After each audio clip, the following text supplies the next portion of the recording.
Dang, he's down on the balloon.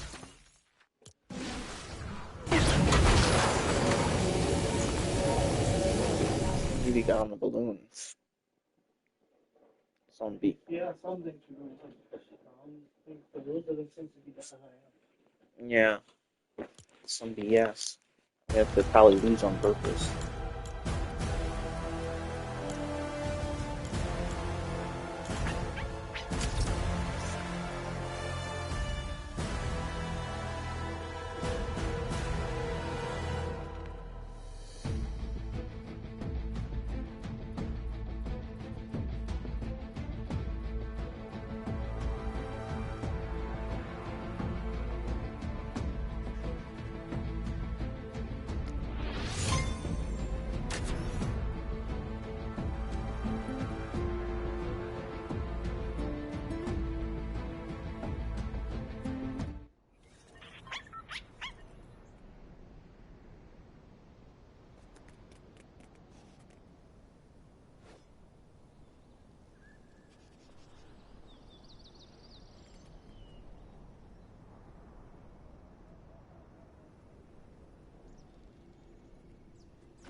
genius things from Japan that should exist in your country too. First, if you get tired while walking inside a Japanese mall, they have this standing taxi. You stand on it, hold the handle, and it starts moving. Hold another grip, and it stops. You can get off anywhere. Next, in Japan, if you buy a big item of anything, it won't fit in your suitcase. Japanese stores have vacuum machines. You take a plastic bag from the machine, put your item inside, fix it properly, close the machine, and it vacuums the item down to a much smaller size so you can easily carry it. New in Japan, you can buy a hot pot box that has everything inside. When you open it, all the ingredients come in separate packets. You mix them with water, then use the Seeing what you gotta go to a hot pot.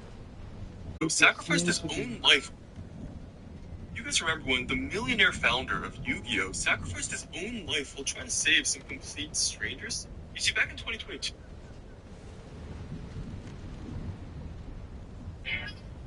Mickey Mouse shard is being put on film. Mickey has been inked and painted on transparent sheets of celluloid. This happens to be a pattern. Who will walk in one place and then keeps moving behind him, creating the illusion. Each time a new style of Mickey is photographed, the background must be moved a fraction of an inch.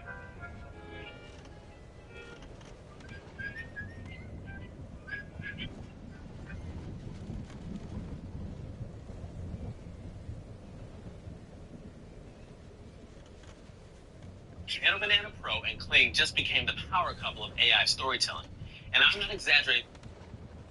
Imagine being able to build an app with your name on it.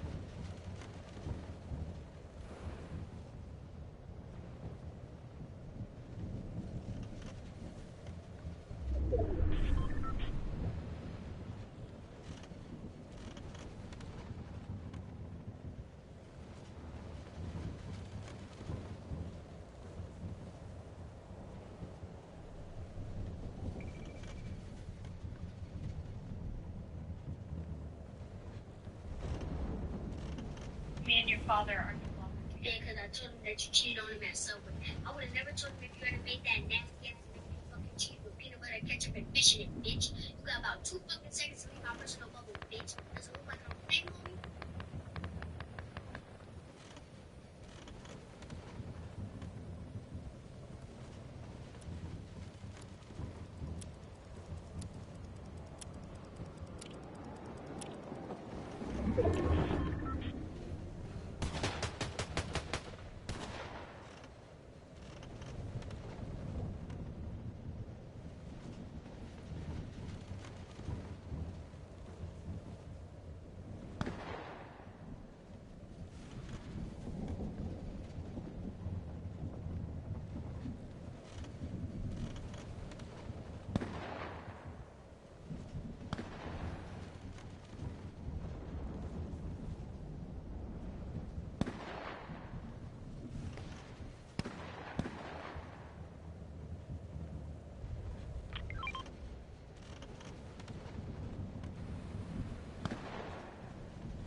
Wow, give me that fast.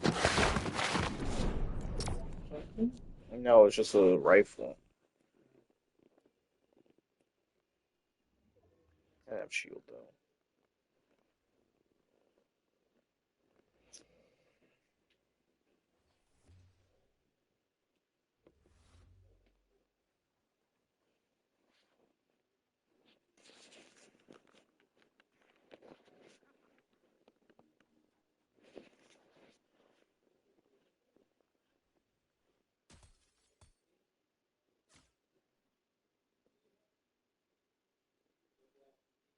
Why doesn't anyone make jewelry out of pure 24 karat gold? If you think about it, 24K gold is considered the most expensive and the most beautiful. Then why don't people choose it for jewelry even when they have the money? Actually, 24 karat gold contains 99.9% pure gold. That means no other metal is mixed in it. But this purity becomes its biggest weakness. Because it is completely pure, it is extremely soft. So soft that if you put it in a grinder, it can easily turn into powder. Now imagine, if jewelry made from 24K gold receives even a little pressure or impact, it can bend, deform, or even break very easily. That's why most jewelry is made from 22 karat or 18 karat gold, where a small amount of other metals is mixed in. These additional metals make the gold stronger, more durable, and suitable for long-term use.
Guys, 3 days into this game and I have uninstalled all other games in my phone. In-game ads, pay to win, say goodbye to all of these. I really don't like making overwhelmingly negative YouTube videos, especially considering that this will be the second one in a row of a long streak of multiple positive videos that I've made on many other games that I thoroughly enjoy. But Gears of War is a special game series to me, especially the original three. Kind of really fell off with 4 and 5, but the original core trilogy is a staple of the Xbox 360, and a big reason why I consider it to be the greatest gaming console of all time. So when I heard that Gears of War was coming back and they were going to essentially re-release the Gears of War Ultimate Edition on PlayStation and PC, with some minor upgrades to make sure that it would run on newer systems and include PlayStation players into the franchise, I was very happy for it. Unfortunately, I really didn't think that through from the perspective of somebody who is brand new to the franchise. This is a very embarrassing way to introduce people to Gears of War. For $40, this is very lazy. Look, as far as the campaign goes, if you want to play the Gears of War campaign, unfortunately, Ultimate Edition kind of butchered it, but it's what happens when you upgrade things and you try to make them look more modern. You lose a lot of the atmosphere from the original Gears of War game, so already there's points off there because you're not getting the exact horror atmosphere that old Gears had, nor are you getting the filters or anything that we had on Legacy 360, which is fine. For the story, the gameplay, and everything else, dude, it's Gears of War, it kicks ass, it's a ton of fun to play. However, upon booting it on my PC, I noticed two very big problems. First of all, the texture popping in from the Ultimate Edition on PC has gone absolutely nowhere, so there is issues with underbaked and underloaded textures that just pop in. You have to have a bit of an eye for it, but there are textures in the environment that don't load in all the way, which is pretty embarrassing for a 10-year-old game on a 5080 and a 9800 X3D and 64 gigs of DDR5 state-of-the-art RAM. I'm literally playing this thing on a UFO level computer. This thing absolutely destroys the game. I have not seen GPU usage at 200 frames above 30% on this game while recording it. So it is an old game to have those kind of problems, so it's definitely down to the game. Second of all, I'm going to show you a clip that I posted on my Twitter. There is insane ghosting in this game. I put up the frame rate. It was at 60 and I didn't notice in this clip. But my lord, on lower end computers, you're definitely going to notice that ghosting. It is bad. And you even notice it at higher frames as well. So I'll roll that clip right now. Okay, I need to have, like, what is that? Look at the character model. Look at the ghosting. Like, how the game's never allowed movies around. Like how am I supposed to watch that without getting, like, without throwing up? Like, motion blur is off. Like, there's no DLSS. This is all running native. On a 58. Look at the ghost of the player model. What? Dude, what is the game doing? So as you can see, I was pretty annoyed with that. That was my first impression on PC. So I can only imagine what the impression would be for people who had PlayStation and switched over to PC and never bought a console again, because there are people that completely left consoles after PS4 and Xbox One and just went to PC. So that's pretty embarrassing. But most of all, the game just doesn't feel like they put any effort in it. All the menus are the exact same. It suffers from the same issues that the menus did in the Ultimate Edition, where you have to, like, let's say you pause the menu and you're pause the game and you're 4 menus deep into options. You now have to press the B button 4 times to get out of it and go to the original menu.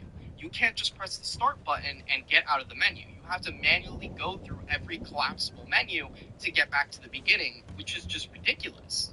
Okay, future me cutting into the video real quick to give you a perfect example of what I mean, by the way. So it's going to feel a little offset from the video and the commentary, but I just have to show it. So settings, we'll go to graphics. Okay, so I've just customized my graphics. Let's say I'm happy with it. Okay, let me hit the pause button to go back to the game. I'm hitting it right now. It's doing nothing. It's doing nothing, so I can't just press one button and be out of this menu. I have to manually press B, then I have to press B again, and then press B again. I'm back in the game. Also, the artifact that you can kind of notice it on the 240 hertz that I was talking about. What, 220 FPS right now? But, like, yeah, that, like, just basic things like that blow my mind. I mean, look at it when you go to the controller settings. B, like, you're going through menus forever. It's, I don't know, man. And on top of that, the visual bugs I was talking about and the multiplayer, which we'll get to in a moment, with a very underbaked progression system that just doesn't hold up to modern day standards. And you really have a game that is showing its date, even with a quote-unquote remaster. I mean, they unlocked, like, a ton of camos for the guns right in the beginning, and you have to customize that, and it doesn't even have a proper UI for it. You have to, like, press the bumpers to constantly change through all the weapons. There's no proper UI to go into to select all the weapon skins and really customize it out of the game. Like, you need to be in a pre-game lobby to put all this stuff on. All right, future me here again. So I'm really going to just bring this home with you guys. It's 2025. We need menus. This is how you select characters. Right trigger, right trigger, right trigger, right trigger, right trigger, right trigger, left trigger, left trigger, left trigger, left trigger. This is what you do. This is it. This is the character selection. But it gets better. They give you a ton of camos, so this is how you select camos. Let's say I want to go through all the camos and see what I have. So right now I'm on the Dark Omen camo. So let's look through those camos. Let's play around and let's look through the camos and find the one I want, because maybe I want to use something else. Okay, Crimson Omen, Body, Cog, Sweaty. Okay, these all look really cool. Look at all these skins. Oh, Clownfish, Peacock, Mars, Jupiter. Okay, we're naming planets now. Right. Lit, Greek Gun, Pink Flame, Green Flame, Yellow Flame. Look at all those flames. Rasta, Rainy, Fire. We've got some animated skins. Oh, how cool. Okay, we'll look through now. Wow, there's surely a lot of skins in this game. Okay, we just hit the default. We sure got to be close back to where we were. Right, where is it? Tank, Loner, 9, Elemental, Wallbounds, Prism, Love Hearts. Oh, there it is. We're back to Dark Omen. But you know what? I really liked an earlier skin. I really like that animated emulsion skin. Let's go find it. Let's spam it until we find it. Come on. Oh, there it is. It's 2025, man.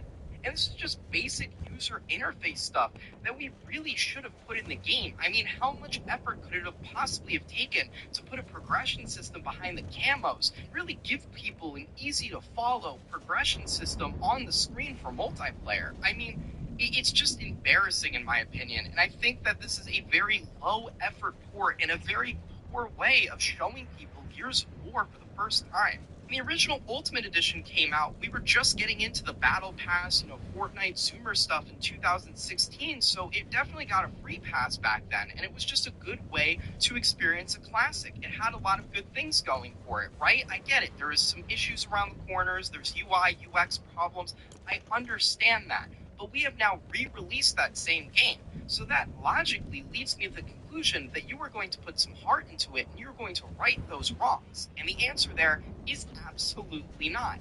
In fact, they've gone back and they've decided to buff the Nasher for some reason in multiplayer, where the spread is smaller, so now it's a sniper rifle, and it's really good at medium range, so add that on top of the really wonky servers, and now you have a god tier laser Nasher that is just blowing everyone's heads right off. So I don't know what's going on at the Coalition. I don't know why they decided to buff a weapon in a 10-year-old game that was doing just fine for 10 years, but it really blows my mind, man. Like, this is what PlayStation players are going to play for the first time, and I'm just so passionate about this franchise. And to buff. I thought you said nerf.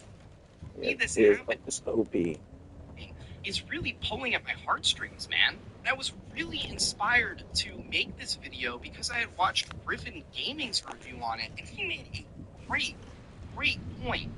This would have been the perfect time to release a Gears of War collection with Gears of War 2 and 3 remastered and give PlayStation Gears 1, Gears 2, and Gears 3, and then when Gears E-Day comes out, we can all jump for joy because we've gotten the full experience of the whole suite of Gears of War games, the classic trilogy, and we can play the new game that comes out, and then we can also go back and forth between those two massive titles like Halo has with the Master Chief Collection. But once again, Microsoft has slept on an IP that is so beloved and so amazing, and they just haven't gone ahead with it. And to roll it back of like, hey, maybe 2 and 3 is a bit much to ask for, maybe just 1 and 2. Okay, here's the thing that Griffin Gaming pointed out. This game is going to be full of straight